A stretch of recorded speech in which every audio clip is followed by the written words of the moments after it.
ការនេះខ្ញុំបានសូមអនុញ្ញាតជម្រាបជូនដល់ទស្សនិកជនទាំងអស់បានទៀតថានៅវេលាថ្ងៃស្អែក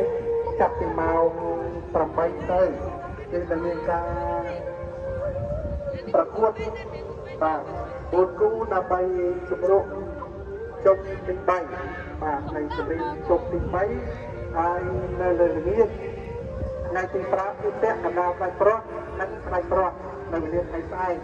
បាទអញ្ចឹងចំពោះសមត្ថភាពយើងនឹងអាចរកឃើញទូដែលមានសមត្ថភាពនៅក្នុងស្អែកពេលល្ងាចហើយក៏ស្គាល់ថាអនុលោកស្រីនិងបងប្អូនទាំងអស់អញ្ជើញចូលរួមទស្សនាបានច្រើនក៏ដើម្បីលើកទឹកចិត្តដល់ក្រុមកីឡាកររបស់យើងដែលជាយុវជនបាទឥឡូវនេះក្រុម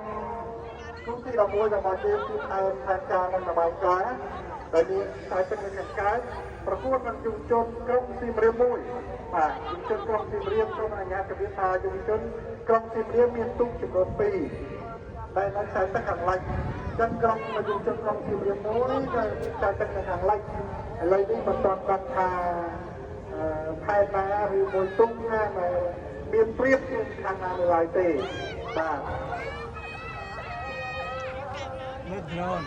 drone នោះឯកឧបអលោកលោកស្រីនិងបងប្អូនទាំងអស់ជាទីមេត្រីឥឡូវនេះនៅពេលដែលជិតដល់ទីព្រ័ត្រយើងសង្កេតឃើញថាទូកតែទឹកខាងលិចគឺយុវជនក្រុមសៀមរាប1បានហាក់បីដូចមានព្រៀបបន្តិចប៉ុន្តែផែនការនឹងរបាយការណ៍សំទុះផែនការនឹងរបាយការណ៍ក៏មិនបងអងដៃដែរព្រោះចិត្តដល់ទីបានប្រឹងប្រែង